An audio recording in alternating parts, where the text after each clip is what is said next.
बदलत्या काळानुसार काही बदल होणे गरजेचे आहे. आणि जर आपल्याला बदल हवा असेल तर तो बदल आपल्या घरातूनच झाला पाहिजे, हो की नाही?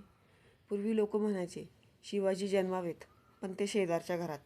जर महाराजांची विचारसरणी हवी असेल, जर तुम्हाला महाराज हवे असतील तर ते शेजारच्या घरात जन्मून कसं काय बरं चालेल? आपल्याच घरात जन्माला हवेत ना. तसंच पूर्वी मुली चूल आणि मूल असं सांभाळायच्या. आता त्या पुरुषाच्या बरोबरीने खांद्याला खांदा लावून घर सांभाळतात आणि घरातली जबाबदारी वाटून घेतात. जर मुली बाहेर पडून संसाराची जबाबदारी वाटून घेत असतील तर आपण घरातल्या कामासाठी त्यांना मदत का बरं करू शकत नाही? नक्कीच करू शकतो. आणि याची सुरुवात मी माझ्या घरापासून केली.